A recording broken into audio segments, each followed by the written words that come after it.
Hello and welcome to Men Behind the Curtain, the podcast about everything and nothing all at once. It is a wonderful week for nerds. I'm Pitt.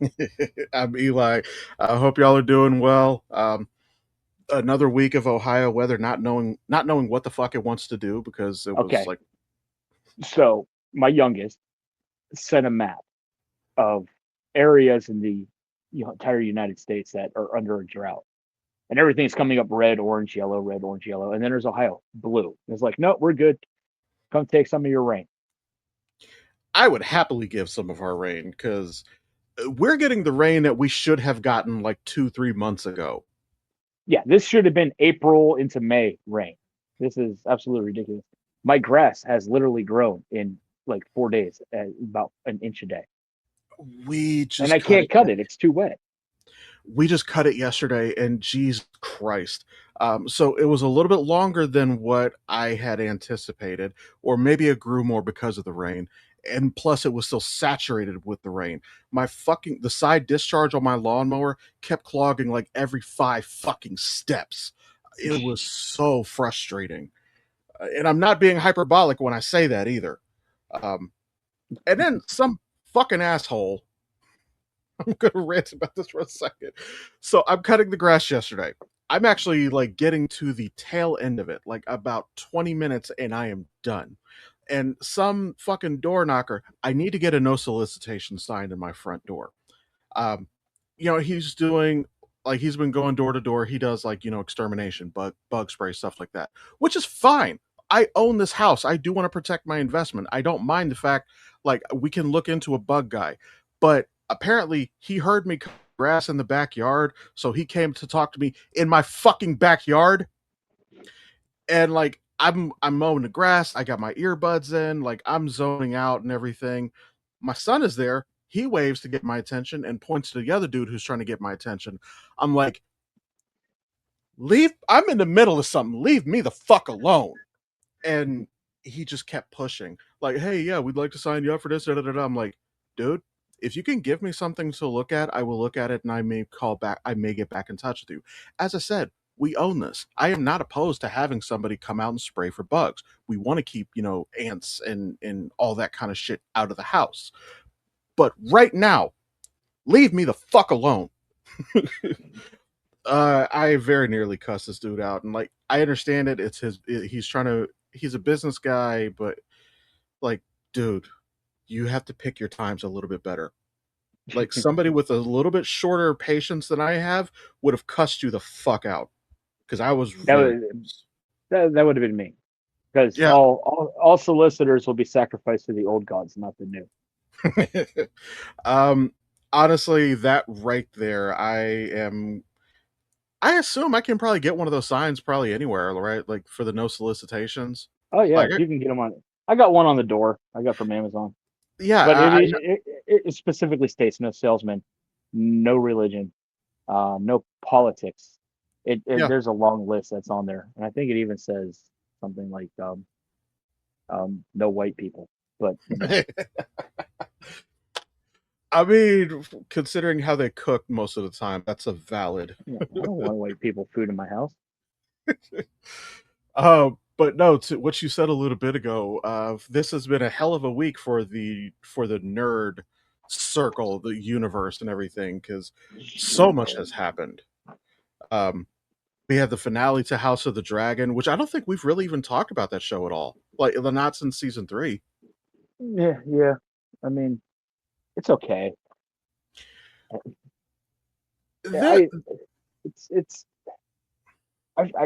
laughing.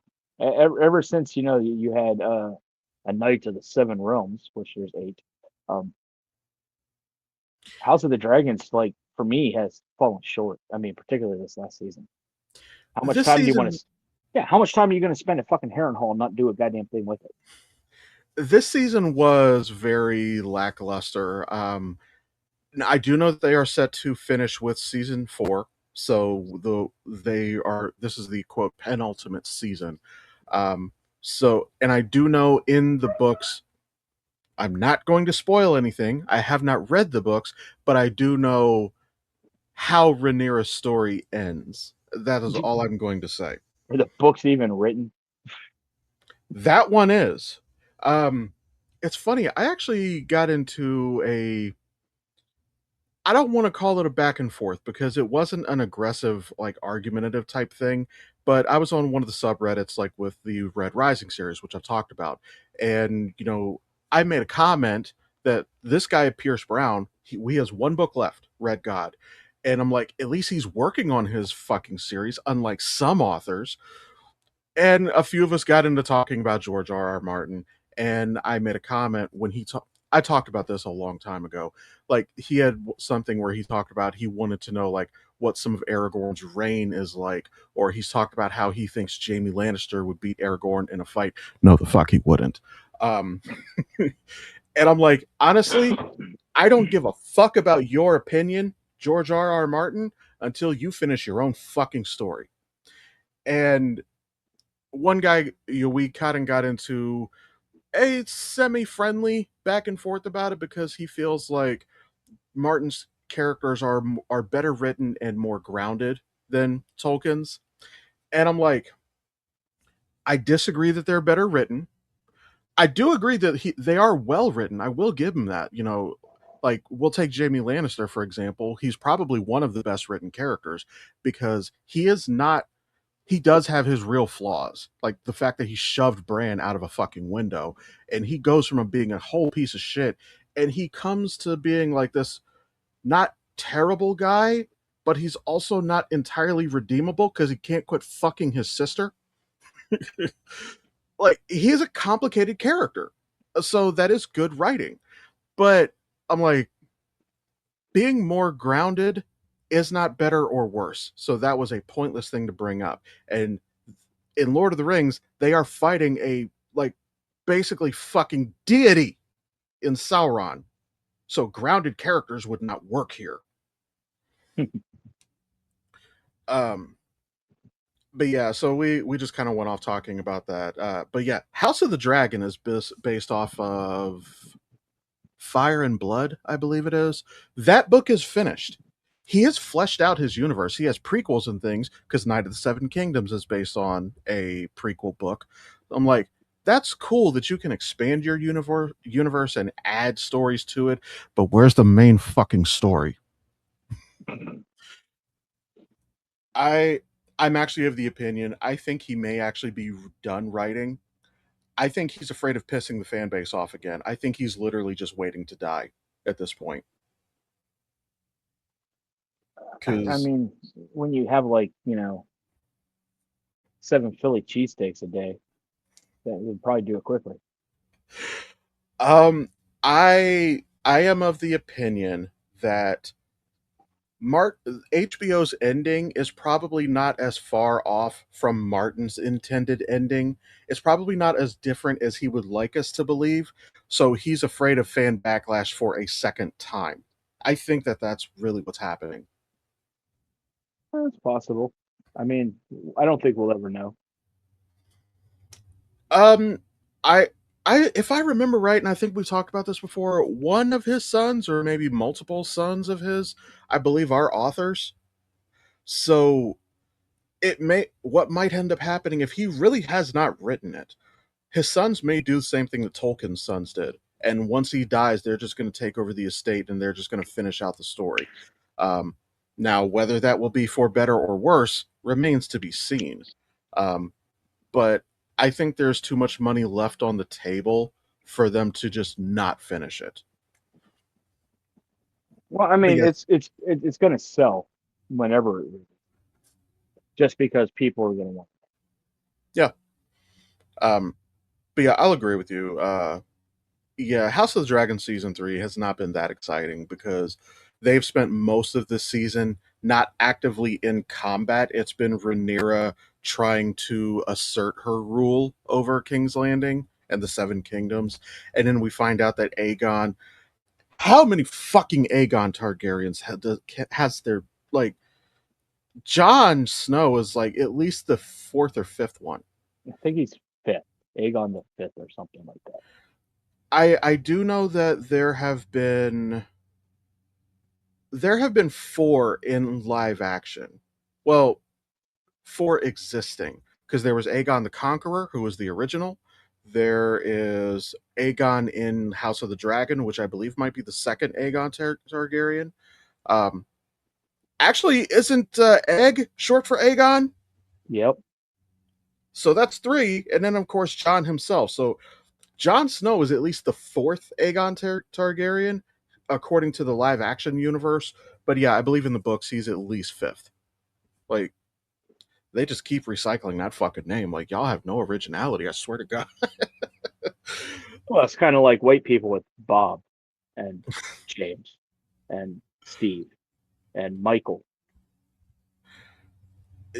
And honestly, some of those, like, I still don't understand how some of those nicknames get derived from it. Like Bob from Robert, I don't entirely get it. Rob, sure, that makes sense. But I don't understand how you get Bob from that because you changed the first letter entirely. Or like Peggy from Margaret. I have no fucking clue how that happens. Explain, Uh, explain, explain how John turns into Jack. but if my name is Richard, ain't no fucking way I'm going to willingly be called Dick. I'm just not. So I don't know where some of these nicknames come from. And honestly, I'm not going to look it up because it's probably going to be a really deep rabbit hole and it's going to waste a lot of my time. And I'm going to come out of it honestly not caring about any of the information that I've learned. But Um, going back to the fact that we are exploding with nerd information, we had D23 just recently, like literally a couple days ago, and they've released a bunch of trailers and a bunch of casting news. And the one I'm most excited for is Frozen 3. I didn't hear about that one. Oh yes, we are getting the Ice Queen. I'll have to look at that. Um, Actually, the piece of news that I'm probably the most excited for is that not only is Ultron returning for Vision Quest, I knew that already. James Yes. Spader will show up as a human, or I guess maybe a human skin or whatever it is. Well, And in that trailer, Vision's like, Ultron, human avatars only here. And also, next thing you know, it's James Spader with a fucking glorious beard. I I swear, James Spader is just so entertaining. In all, I don't know if he's ever been not entertaining in anything that he's done. Like he was kind of a no name in Stargate. Like if we're being honest, even though he had a very important role, um, he had a very short term in The Office, but his character was so fucking random. Yeah. Uh, Well, it's like, I um, mean, you could even talk about like recently where he was on the blacklist, where he and played Red Reddington. Oh I man. I absolutely love him in the Blacklist. I've been actually watching that here and there on Netflix. I'm up to season 4. Um, my only complaint about the Blacklist is how they're handling some of their antagonists. I'm sorry, because they resolve certain things mid-season, and I hate that so much. Um, like I think they just finished off their story with Alexander Kirk, which and if you remember, he's the guy who said that he was Keen's like biological father, and Yeah. I think they just resolved that storyline, and he's going away on episode 8 of 20 something, and I'm like, I hate y'all so much for doing that. Like I hate when they do that shit.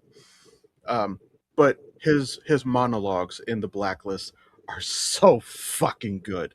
Like I could really just watch him. I could listen to him just rant for hours.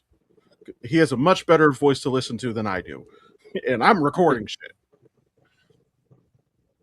But yeah, so we've got Vision Quest, we've got Frozen 3, we've got Coco 2, we've got a Lilo and Stitch 2, we've got um, Mother Grothel with the from Hexed, the I don't know if it's a prequel or sequel to Tangled, with Catherine Hahn going to play Mother Grothel, and I don't know if it's a continuation of the story or if it's the story leading up into Tangled or whatnot, but And then of course we've got the X-Men cast, which we already knew Sadie Sink was going to be Jean Grey, but they fleshed it out, and Adam Driver going to be playing Yeah. Mr. Sinister. I am actually really excited to see him play Mr. Sinister. And I actually like him for Sinister better than Magneto, because that was the original rumor, is that he play Magneto. Um, I'm going to be a little bit of a purist with this when I say this. I want Magneto to be played by a Jewish actor, because being Jewish is pivotal to his character. Could Adam Driver do it? Sure, I'm sure he could. Are there a lot of actors? I don't even know that Ian McKellen or Michael Fassbender have been Jewish, and they have both been fantastic actors for it. But at this point, like, I kind of want a Jewish actor because it is a Jewish character. Um, they've announced a Storm. I am cautiously optimistic about Storm. I don't know this actress. I know that she came from Broadway. She's done like stage acting, so she can actually act, because that takes a totally different level of skill to do stage acting. Um, and she does look like a good Storm. Has a darker complexion. I don't know how tall she is, although her height is not going to make or break it for me. Um, I would have preferred an actual African actress, but I will give her a chance.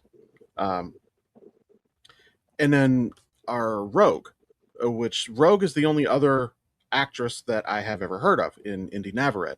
Um, and we were talking about this right before we started recording. Is I'm okay with it because I watched the movie Obsession. Indy Navarette gives a fantastic performance, but I will concede, looks wise, she's an odd choice for Rogue. God, was that a strong wind over there or something? No, I moved my leg. Oh, okay. I just saw the camera just bounce there. Um, It was nodding in agreement. um, but yeah, I will make a concession that I don't know how I feel about her as well. I will make a concession that she doesn't look like the most accurate Rogue. The original theory was her as Mystique, which I actually think she could have been really fucking good. Um, but like, one of the things about Rogue is her hair. Like, she has these long flowing locks, and Indy Navarette would need to wear a wig or need to actually do something to her hair to be comic accurate.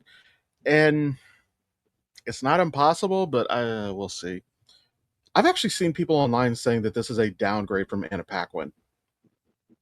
Ah, I mean, it's possible. I mean, I loved Anna Paquin in the role, um, but I think after the very first X-Men movie, uh, where it was basically, she was the main focus of the very first movie. Even more so than Wolverine, because what of the whole plot Magneto had. Yeah. She kind of took like a back seat in the rest of the movies. Yeah, and that's one thing I was going to say. My main complaint with Rogue is not Anna Paquin, it is the writing, which the more I think about it, that is a very common thing to say about how characters were depicted. Um, I don't like how they did Cyclops. I don't like how they did Storm. And mind you, however you feel about Halle Berry in the role, because she wasn't an accurate Storm. Halle Berry, at the end of the day, is an Oscar winning actress. She deserved better than what the fuck we got, especially in The Last Stand. That was stupid. Yeah, Um, Cyclops. Cyclops existed to be a cock block to Logan.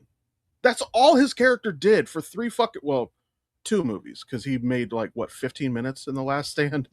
yeah, if he's Uh, lucky. And the thing is I love James Marsden in that role, he's a and great. He looks and, great as Cyclops. and he's coming back for Doomsday. We know this, but for how long? Um, Because even during the D23, they announced their new Cyclops. yeah, So how long is that is that universe of X-Men going to last? Now, there's speculation that within the first 15, 20 minutes of Doomsday, it's going to be Doom destroying, those original X-Men. Of course, we see Magneto, who's all beaten up. He might be the only survivor or whatnot. But it's also rumored that if the X-Men, from what we know of the early 2000s and then some of all those movies, are there's a potential that they're going to be destroying Tobey Maguire's universe. Yeah, although one rumor about Tobey Maguire, and I really, really want this to be true. So first off, they haven't confirmed Tobey Maguire yet, but the rumor is that Tobey will wear the comic accurate Iron Spider suit. And That would be cool I that would be really fucking cool. because that's my favorite Spider-Man suit. See, you're probably going to disagree with me when I say this though. Yes, I already did. Tom Holland's Iron Spider, or the suit anyway, is actually one of the few things that I think the movie did better. We're just talking about just the suit itself, just the way that it looks and everything. I like Holland's Iron Spider suit better than the comics. And I can get that. I mean, in the movie, when he received the nanotech, yes, that suit was absolutely phenomenal, especially with the the insta kill and stuff like that when he activated stuff like that. But I'm going back to the comics, and when I think of Iron Spider, I think of when the Crimson Spider became the Iron Spider. So it had that red, that deep Yeah. crimson red with the gold spider and then the gold lace coming out. I mean, my God, was that sharp? Oh, it's a fantastic looking suit, and I think they could adapt it into live action beautifully. Um, and I want to see it honestly, I really do. And on the one hand, I was kind of wondering why we're talking about Toby specifically, but it makes sense because I think we can all see the writing on the wall. Doomsday is going to have a high body count. Like there's going to be a lot of kills in this movie. It kind of has to be. Um, but one thing very interesting is Loki. Mm. When you see Loki in the trailers, this is not God of Stories Loki. This is TVA Loki with the jacket. So is he killing the real, quote unquote, real Loki? Or is he killing a variant? 'Cause it looks like it's a variant. Well, and there's a lot of speculation around that because we already know that the one Loki, because with the time heist, that Loki is what became the TVA Loki God of Story. The Loki that eventually, before time heist took place, eventually became dead by Yeah. Thanos' hand. So who knows? I mean, there's a lot of different ways Marvel can take it, which is brilliant on their part for opening it up with the multiverse.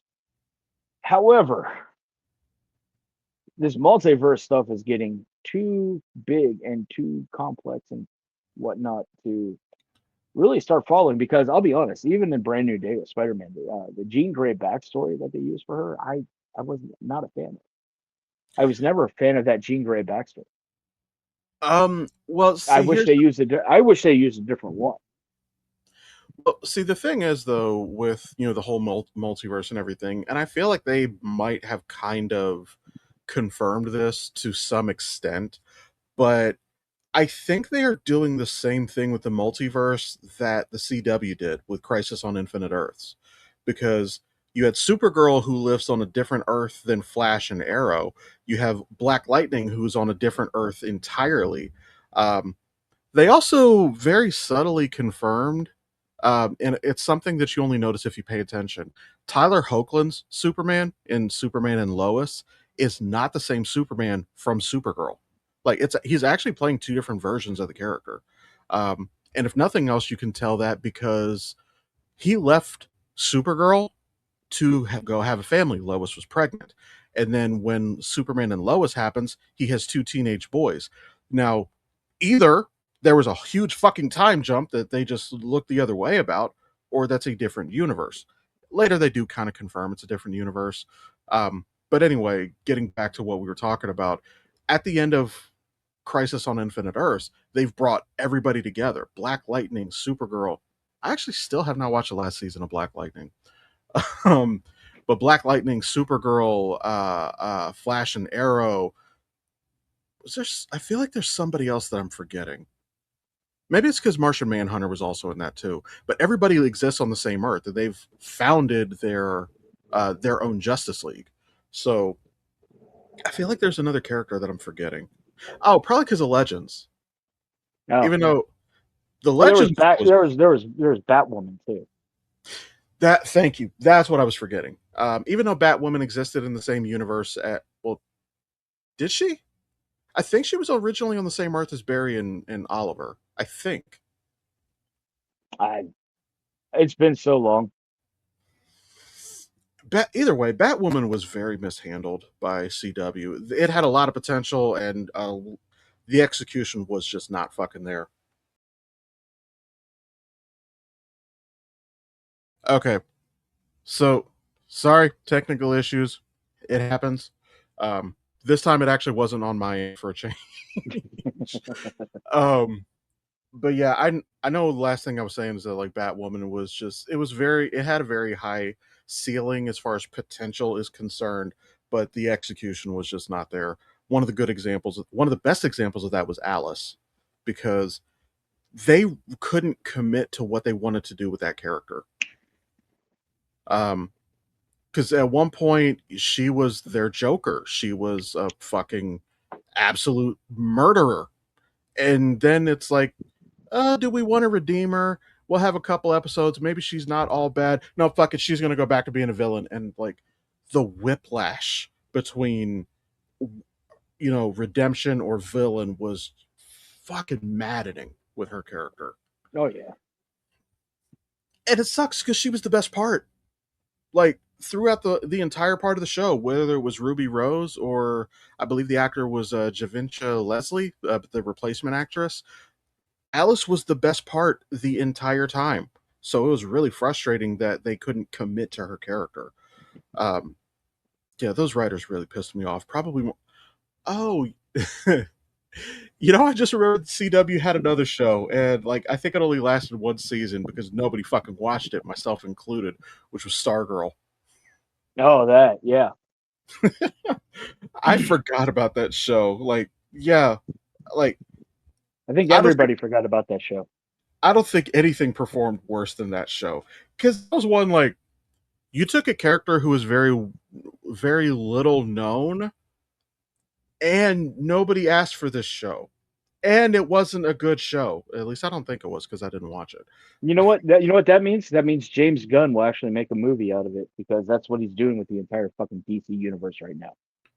I am actually still waiting to see Supergirl. I'm waiting for it to hit streaming. Um, I've seen I'm it. I've heard conflicting reports on it. Um, I am hearing that like Jason Momoa was good, but he didn't get enough to work with. I actually did not like him as Lobo. Really? Yeah.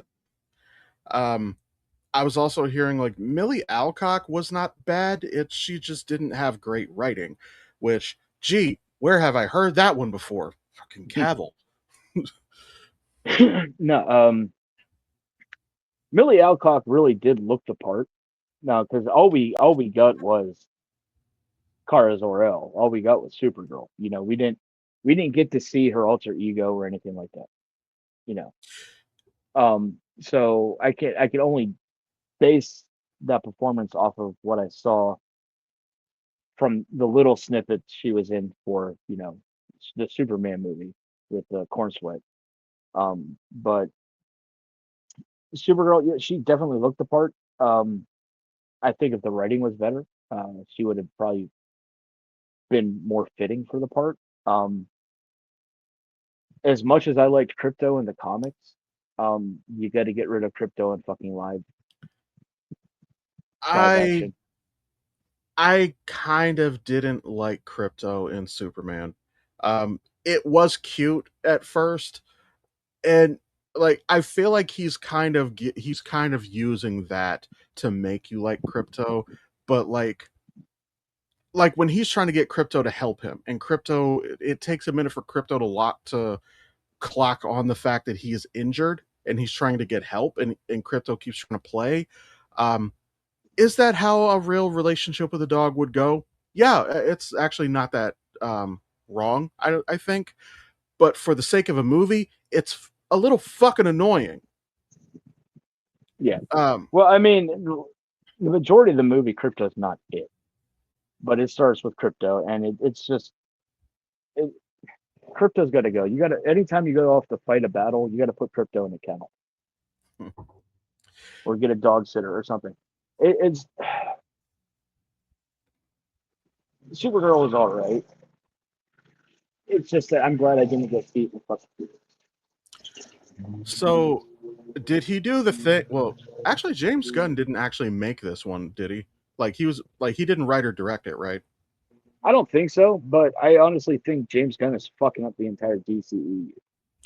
Well, what I was going to ask is, did he do the thing again that me and you keep talking about? You know, he where he does the whole stupid ragtag team. He has to have the one showcase scene with the little '80s music background, and like he did for Yondu, like he did for Harley Quinn, like he did for fucking Mister I was going to ask, did they do that again?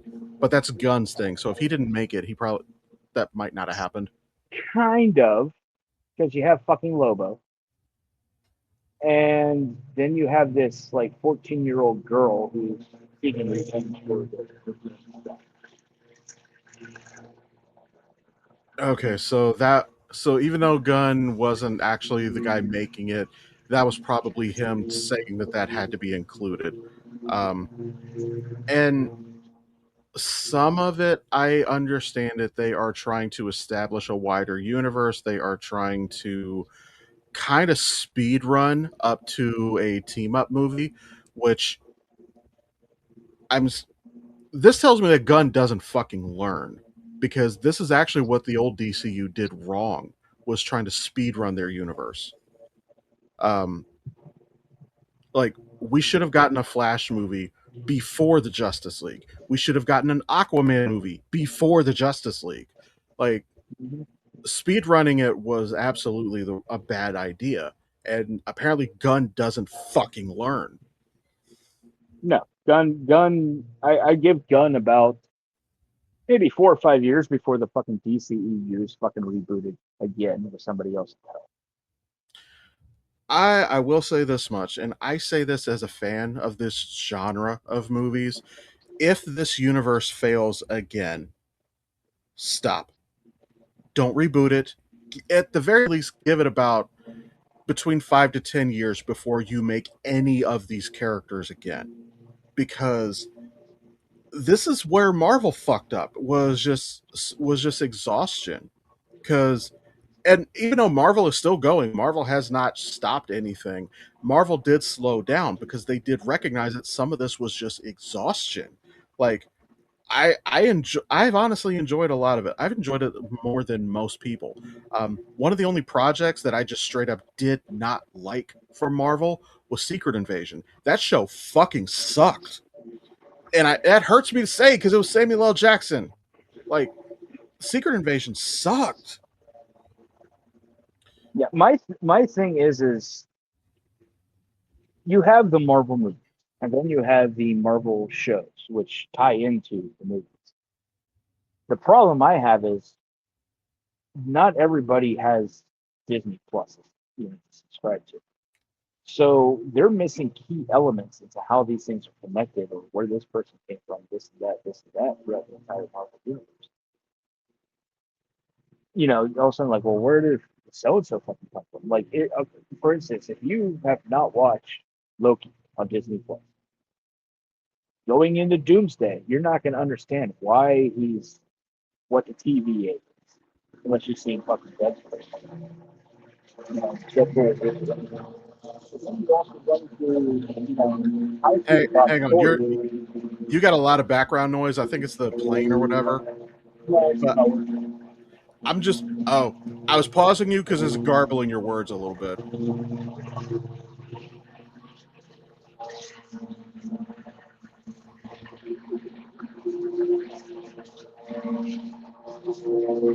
And that's crazy because I know the StreamYard usually has pretty good noise suppression, so I'm surprised that much is actually getting through.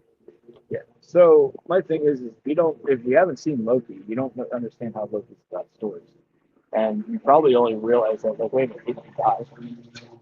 So same thing with like Hawkeye. You're not gonna know who Kate Bishop is when she comes in, or Agatha if you've not seen Wanda from WandaVision. Oh, hell, well, I was gonna say you're also not gonna know what the fuck is going on with Vision, but Vision Quest is gonna be a show, not a movie, so that part doesn't matter. Um, Yeah. Although, if and when Vision ever makes his way back into the movies, that's still not gonna make any fucking sense. Yeah. Um, And we can continue on with like even other stuff like take Moon Knight for instance when they get that what's that team up with Moon Knight and Strange. you're thinking of Midnight Suns. Yeah, so you got Midnight Suns, you've got which is Ghost Rider, Moon Knight, Doctor Strange, and a couple others. You're not going to understand where any of these fucking characters come from. So Marvel needs to find a way to get people to these. And that my idea is it's like okay, most of these are only 6 to 8 episode you know seasons. Release them in the theater. Let people just give it a flat $10.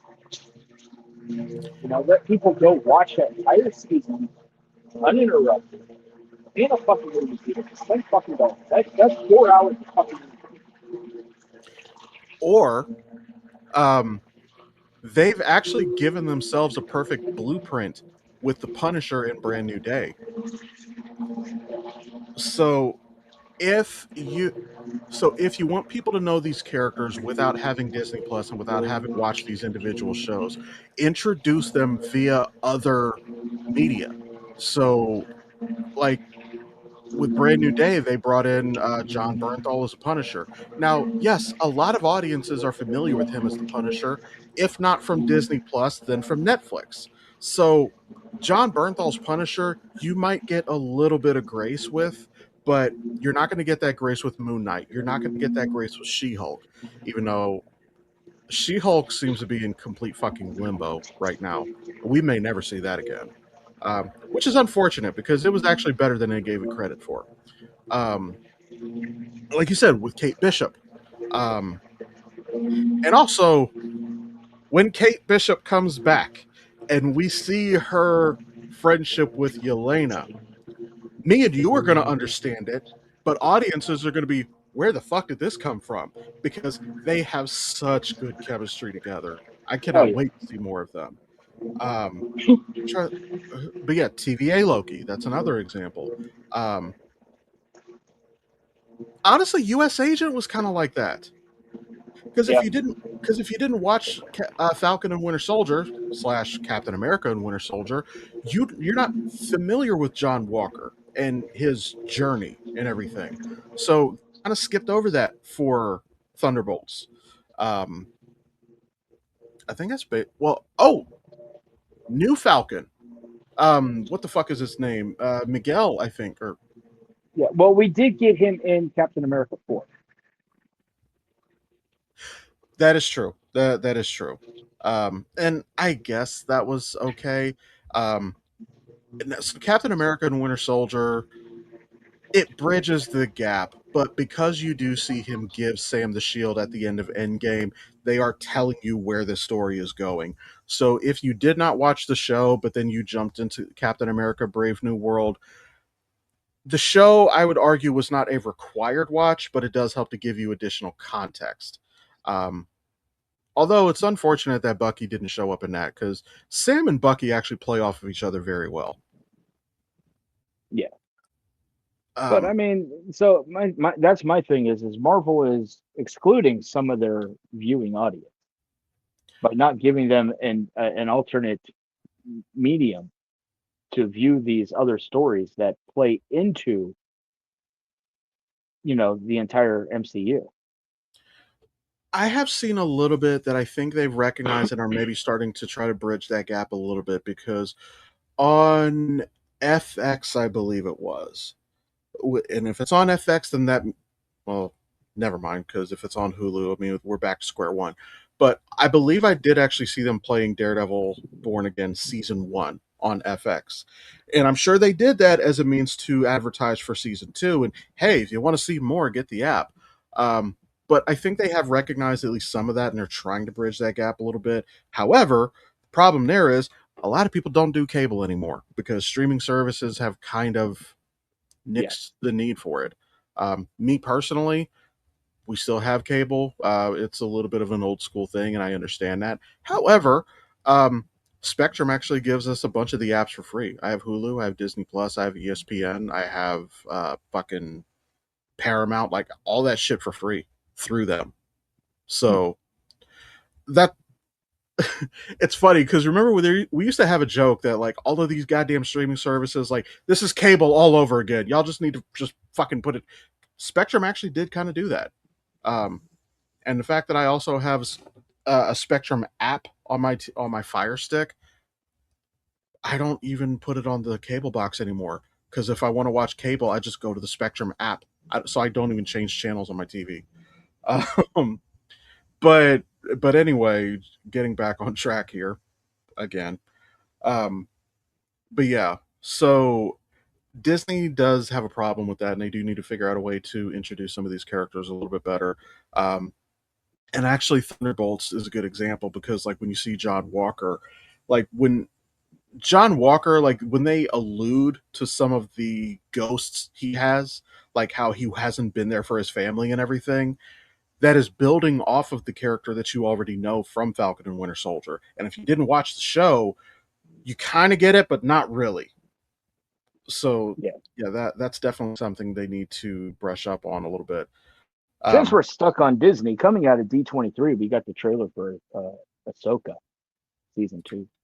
oh, I'm gonna have to look that up. Oh yeah. Of course it's got Hayden Christensen back, make reprising Anakin Skywalker. It looks like there might be out of a necessity team up between Balin Scroll's student and Ahsoka, because if you remember correctly, they're stuck with no way of getting back. So there might be a slight team up between those two out of necessity. But it seems like the whole premise of the thing, because you keep hearing Anakin ask Ahsoka, you know, either you're going to be a Jedi or you're not. So it's going to be like one of those seasons where she's going to have to choose to either walk the path of the Jedi or abandon the Jedi completely. Actually, I said this about with the Jedi games, Fallen Order and Survivor, where I said that I think Cal Kestis could very well become the first canonical Gray Jedi, because he is canon, he is technically canon. Honestly, Ahsoka could be, and because Ahsoka did walk away from the Order, but as we see, she still holds on to a lot of those principles and everything. So they could make Ahsoka the first canonical Grey Jedi because Ahsoka, part of the reason she walked away is that she saw the Jedi Order for what it was. They don't fully hold the ideals that they claim to. They are just fucking hubris. So they could do a lot with that. So I wonder how they're going to do that with Anakin, because he showed up before in the like world between worlds or whatever they called it, something like that. Yeah. Um, So, and it looks like it just might be, figments of her imagination, or it could be Anakin that is a Force ghost. They really don't delve into it so much, but I will say this from what I've seen in the trailer, Hayden Christensen has practically got the Anakin part down now. I mean, he shows up as a Force ghost at the end of Return of the Jedi, um, which I really hate that they digitally edited Hayden Christensen into that. I wish they'd have left that alone. I really do. But anyway, he showed up as a Force Ghost there, so he may as well still be a Force Ghost now because this is post Return of the Jedi and Yeah. before all the other shit. So yeah, he could still show up that way. Um, this one to me, for them to bring back Hayden Christensen again, I understand what you're telling me. The journey they're sending her on, that she has to be a Jedi or don't. Um, and first of all, this feels a little bit absolutism, and that was part of what destroyed the Jedi Order in the first place. So I don't know if that's a good idea on their part, holding on to that dogma. But keeping Anakin around almost feels like a little bit of nostalgia bait in a bad way. True, but I mean, out of everybody that was in Ahsoka's life, through the Clone Wars series, Anakin is going to be the only one she's going to listen to. It would do no good to have a Force Ghost Obi-Wan Kenobi there. It would have no good for her to, you know, meet up with Luke and try to, learn stuff from Luke, even though she's been around, what, 20 years longer than Luke? Although one thing I would say about that, where it would be really cool, fans have wanted Sebastian Stan to be a young Luke Skywalker for a while now, and he does look really fucking good in it. Yeah, he does. Like he does actually look a lot like Mark Hamill did back then. So I agree with you. Like it that Anakin is what makes the most sense for her to see, talk to, interact with, and everything. Anakin does make the most sense. But if they could shoehorn a way for her to be around Hamill or around Luke, and then we get Sebastian Stan as Luke, that would still be really I fucking mean, cool. we did get a little bit of her around Luke with Yeah, the Mandalorian and Grogu, yeah. but Um, nothing like a guide or a mentor or somebody that she fully confides in.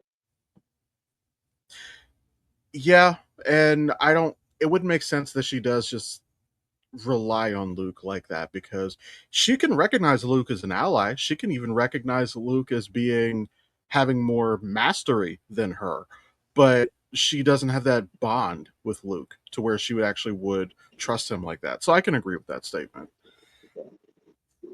So off of D23, we've got season 4 of Reacher dropped on Amazon Prime. They released the first 3 episodes of the season.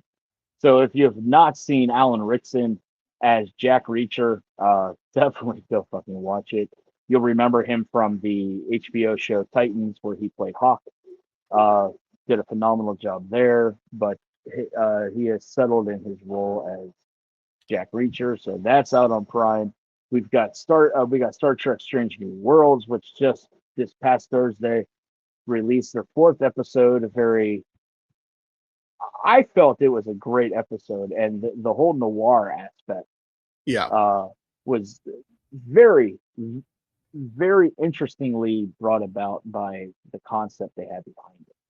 So, yeah, all sorts of stuff happening. We've got Ted Lasso that just, entered its 4th season, just came out on Apple Plus like 2 weeks ago, where he's coaching a women's team. So, I mean, there's all sorts of shit. So, if you're a nerd, I mean, my God, the rest of this year. I mean, we've got Percy Jackson and the Olympians season 3 coming out in November.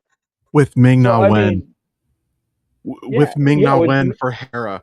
I yeah. So I mean, it's one of those things. We've got August covered, we got September covered, we got October covered, November covered, December covered, and from what it looks like with Ahsoka season 2, we got January covered. So I yeah. mean, there's all sorts of stuff coming out. So there's gonna be a lot of stuff to discuss in the next 6 months. Yeah, I was so excited. Like I didn't even hear any new. I actually have been getting like trickles out of D23 because I haven't actively like followed it. I saw a video.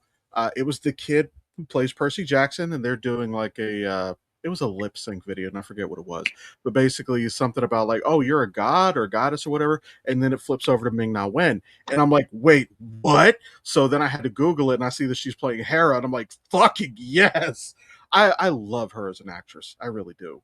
She is Um, probably one of the busiest people in Hollywood.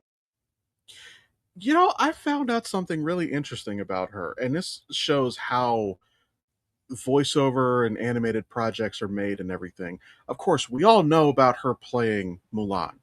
Um, she to this day has never actually met Eddie Murphy. Really? Yeah, which I was fucking shocked at that. Um, like you would think they Oh, would meet at a red carpet event or something. I got the perfect way to get them to meet up and even start a movie together.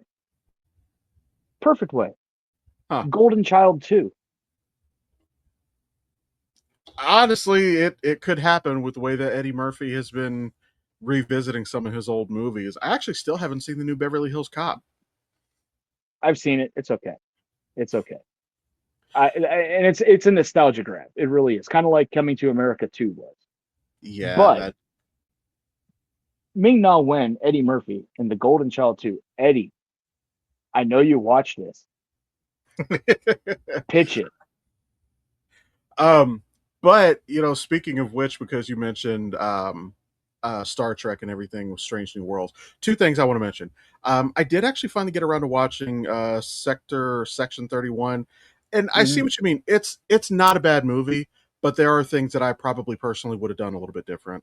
Um Although honestly, seeing Michelle Yeoh as Philippa Giorgio, like, is just endlessly entertaining. I love watching her in that role. Just think, Ming Na Wen. I watched Shang-Chi the other day just so I could see Michelle Yeoh pop up again. So, Yeah.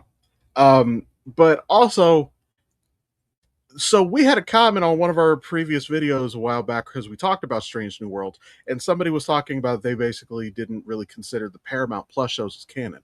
And if you're watching this, I would love for you to explain why. Because here's the thing: is if you wanted to say the Kelvin timeline was not canon, I would grant you that opinion because it does deviate from the original or the prime universe. But these shows, Picard, Discovery, Strange New Worlds, all of this happens in the prime universe, and it changes nothing about the shows. Original, Next Gen, DS9, Voyager, it changes nothing. It expands on it. So if you don't consider him canon, I would love for you to explain and defend that position. And I don't even say this to be argumentative. Like, I genuinely would love to hear why you think that. And also, I think the shows have been fucking great. So why would you not want them to be canon? yeah, I'd still tell you you're wrong. Yeah, like I disagree wholeheartedly. And again, I love when they found a way, like they did in the Kelvin timeline, where let's start over, let's redo this, but we're not erasing the old canon because Spock just went back to the original events and everything. So prime Spock, Leonard Nimoy, William Shatner, and all that still all happened. It's still all canon.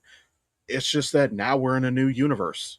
So I love when they do that kind of writing. I think it's very smart, um, where they can do things like that, like what we talked about last week or last time with episode 3 of Strange New Worlds, and what happened with Mars and all that. Yeah. Um, I think that when they do that kind of thing, where they they go back in time or they do something but it changes nothing about the existing timeline, I think is brilliant fucking writing. I love when they do stuff like that. Yeah. I mean, and I've already been on the soapbox many times about how Star Trek First Contact rewrote the entire, or rebooted the entire franchise under everybody's nose. I'm not going Yeah. to get on that again. I won't get on that again because you can go back and watch several episodes, or you can Well, go watch the Omnis Chronicles, and I go on a rant. I think it's like a 20-minute rant about it there. But and I think they universe hopped in generations too. And I talked about that because when they came back and they were fighting Soren again, um, there technically should have been two Captain Picards in that scene, and there weren't. So I think they universe hopped again. I think they went to a universe where Picard actually died in the force field, and our quote unquote Picard took his place. Which unfortunately, that also means that his crew is still dead.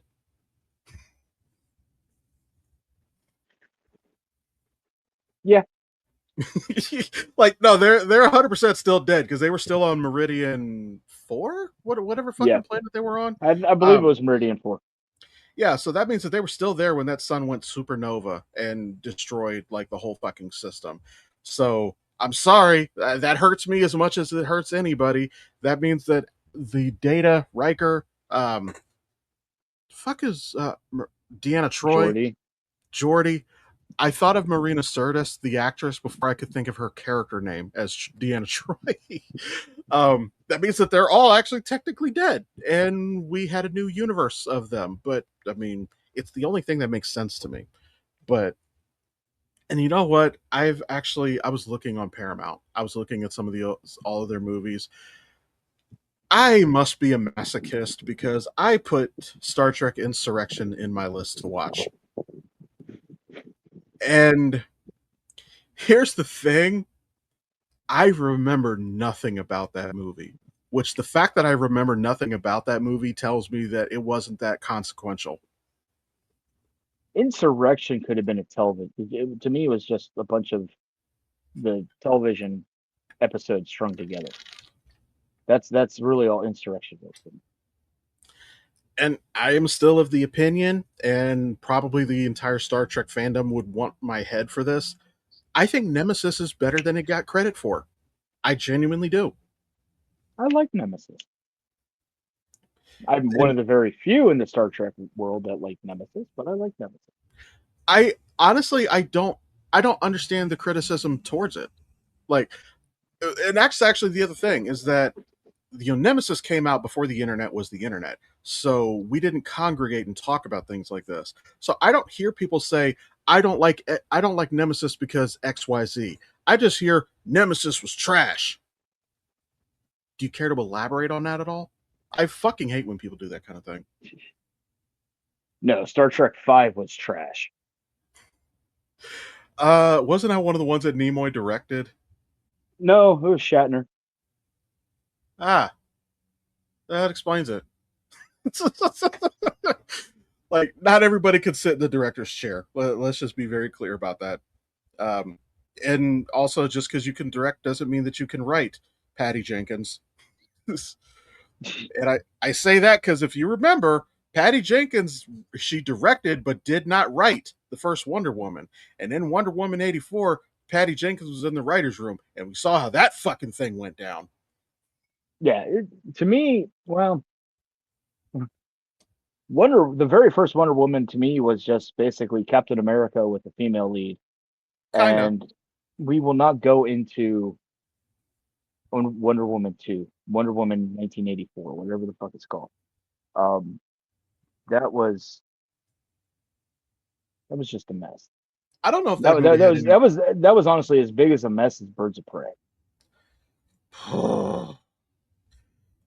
So, the only thing I'm going to say, because I know that we're kind of running out of time here, my biggest complaint with Birds of Prey was also one of the strongest parts of Birds of Prey, which is Harley Quinn. By the time Birds of Prey came out, Margot Robbie had kind of perfected her Harley Quinn, because in Suicide Squad her accent was kind of here and there, like she didn't always hit it quite right. I think that by Birds of Prey she had perfected her performance, and she was a phenomenal Harley Quinn. However, she was also the one telling the story, and that is why I hate Birds of Prey, because Harley Quinn is too batshit crazy to tell a coherent fucking story. Kind of like we're too batshit crazy to actually stick to a topic. Right? Yeah, but we've at least established that as the premise for this show. Speaking But of which, we are out of time. yeah, so I know this one was a little bit longer than most, but that's okay because there's been so much to talk about, and we didn't even talk about everything. Um, but so yeah, thank you for watching. Thank you for listening. Again, shameless plug. Go check out Valmont. We did have that new episode come out on the 1st of August. We have another one coming out for 1st of September, which I know is already done. It's already dropped on the Patreon, so you guys Yep. can check it out there. as well as table reads. So, other than that, as It's always, one thank you. dollar. It's $1. As always, thank you for watching. Thank you for listening. Feel free to hit up our other socials. We hope to hear from you guys. I want to hear from the guy who doesn't like Paramount's Star Trek shows. I want to hear from you specifically. But other than that, we will see you next Tuesday. Be you.